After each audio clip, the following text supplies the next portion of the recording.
Alright, omulungi atugoberera ku mukutu gwa Credible Media wiji. Salamu alaikum warahmatullahi wabarakatuh. Ganja Fadi gemanya tuwebaza okulika nti mutambula naffe nabwe kityo. Tubasaba okusubscribinga, okulikinga wamu n'okusharinga content waffe. Kituwa amaanyi n'embavu okwengera okulika nti tubaweereza. Nga bwe tweyama okujja ne tukuba tochi mawulire agagaba gatambula mu kisawe kya byabukulembeze, mu kisawe kya byabufuzi ggwanga Uganda, n'amawulire amalala agagwa mu aspects endala tujja ne tukuba tochi oba oliawo ne tumulungula amawulire ago nga bwe gatambula. Naawe osobola okukozesa comment section okuteekamu oba oliawo bakabo na butya boolaba ebintu. So nabo ekyo olunaku lwali tugenda kutunulira ku kiwandiiko eky'omukulembeze w'ekibiina ki National Platform Robert Kyagulanyi Ssentamu President avuddeyo oba oliawo n'ateeka obubaka bwe ku social media nga buno nno bulaga obwennyamivu ku nsimbi y'omuwoomusolo engeri abakulembeze mu ssiga agamu ku masiga amanene agakola gavumenti erya parliament gyetambula mu wiiki ewedde yonna tubadde tulaba emizogobano oba oliawo nga ababaka abakulembeze mu parliament abakola mu offices ez'enjawulo ababaka abaminisita nga beerangira oba oliawo okubulankanya ensimbi y'omuwoomusolo n'okujeewa oba oliawo nga tekiri mu mateeka. Kino nno kireetedde abakulembeze bangi nnyo abamu nga naba NRM sawa zino abamu bali luzira bawerera ddala basatu, abalala ekitongole ki CID ekinoonyereza ku buzibu emisango oba oliawo kyabayita beewozeeko mu mbeera ezifaananako bwe zityo. Naye sofa bakakwatako abantu basatu ne babasimba mu kooti ne basindika kwa rimanda eruzira. Ne wiiki ewedde twalaba omukulembeze oba MP wa Busiki County Paul Akamba ng'ono nno kooti yamuwa beyiro. Baali bamufulumya bati ab'ebitongole ebikuuma ddembe naye nga bali muleeya bakutte emigemera wala ne bamukwata ne bamutwalira mu mbeera yemu gye twalaba nga batwalamu ababaka ba MP ab'ebibiina nga National Unity Platform nga Bassegirinya Muhammad Balani Sewanyana. So ebikolwa ebyo nno byakolebwanga ng'oba oliawo aba NRM beesuuliddeyo gwa nagamba kuno kyatuuse ku bo tubalaba nga abamu bakaaba balaga obutali bumativu ku kikolwa ab'ebitongole ebikuuma ddembe kye bakoze naye luli amatama gaali ntengo nga tebabyogerako. So oyo ali mu kkomera. Then n'omubaka omulala ye Yusuf Mutembule owa Bunyoli East naye ali ku alimanda.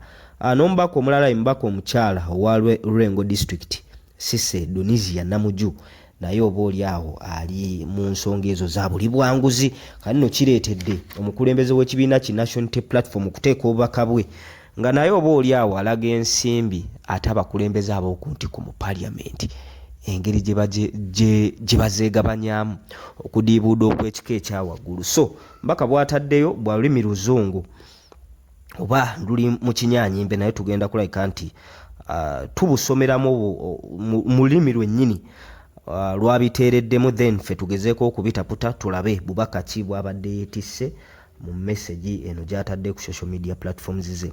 Awandiise n'agamba nti you can imagine this level of abuse of office.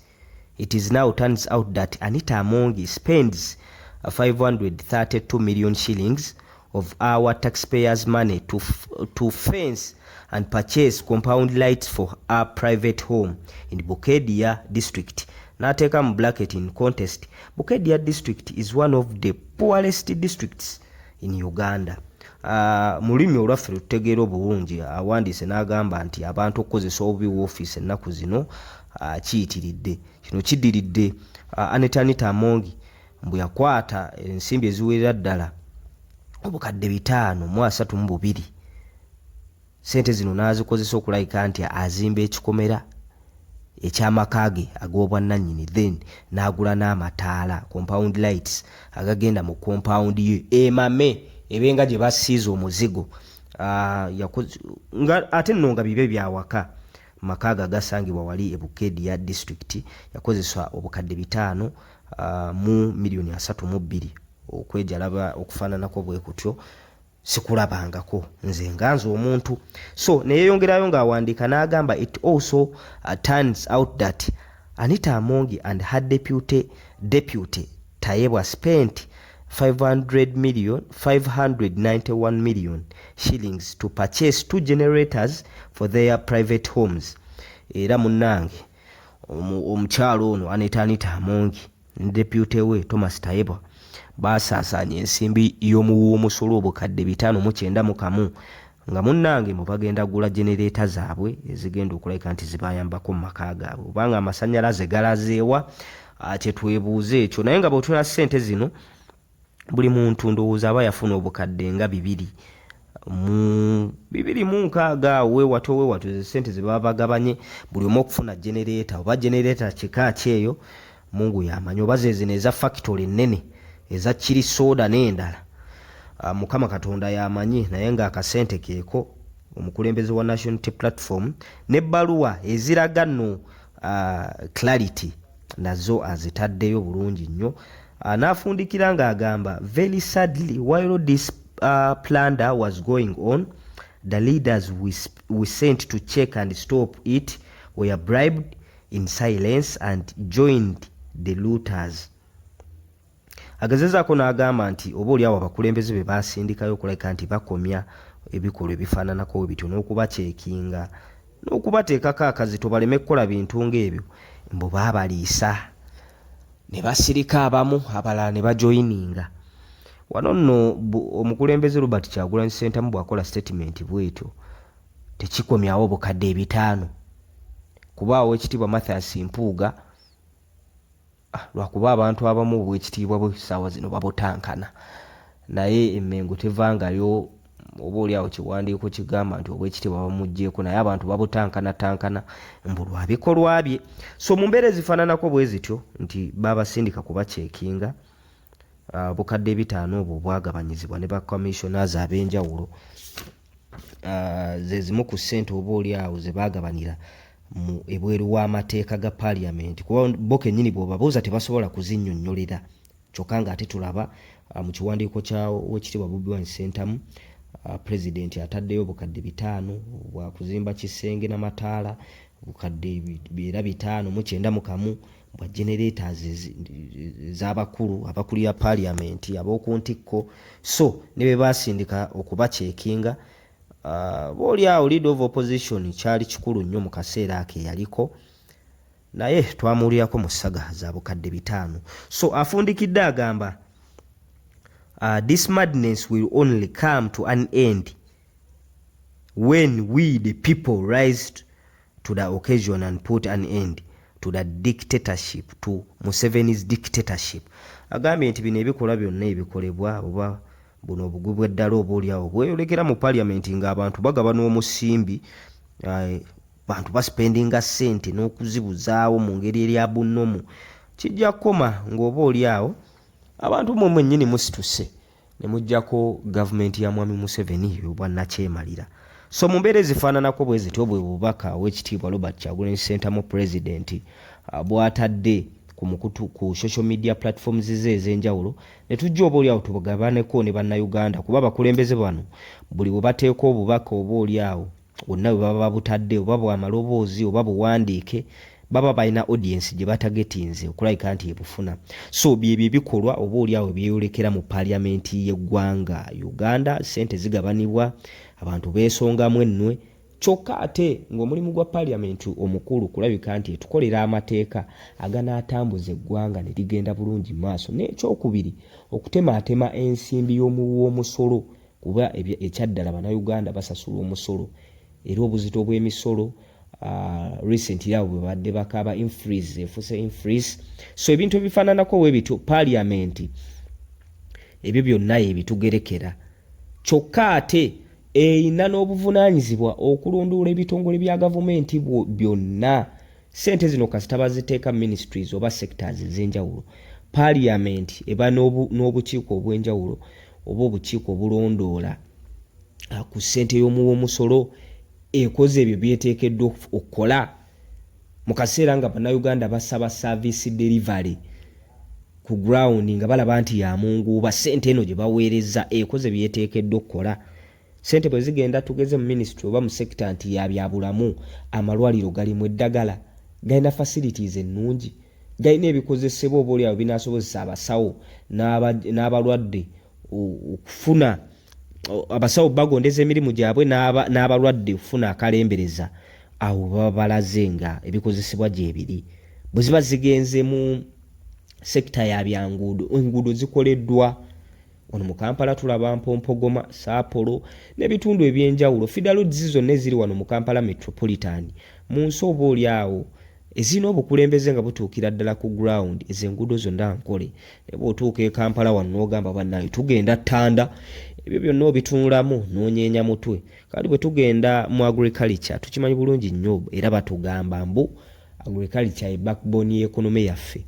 Abantu bo babaakingiddwa mu by'obulimi, bagezezaako okulabika nti babayamba okugaba ensigo, okugaba endokwa n'ebintu ebyenjawulo. So ebyo byonna ebyenjigiriza kikulu eggwanga lwe bali akugenda mu maaso okufulumya abantu nga bali affect nga tebafunye mutindo ogwo gwennyini gujja vuganya mu katale ka nsi yonna oba mirimu oba biki. So ebyenjigiriza byo bitambula bulungi, facilities ebizimbe gyebiri, abasomesa basasulwa bulungi kuba omwana buli wabeera ne environment ennungi wasomera kireetera obwongo okusetolinga n'okukwata ebyo bimusomesebwa. Naye bw'otunulira ebyenjigiriza bya wano e Kampala Uganda si mu Central wokka, manyaga eno mu Far East oba mu Northern Uganda oba mu Ankole eyo, kuba mu Ankole eyo munnange naye abantu bagamba simanyi abantu b'omu Ankole bali bulungi naye tulaba enduulu abaana nga basomerako miti.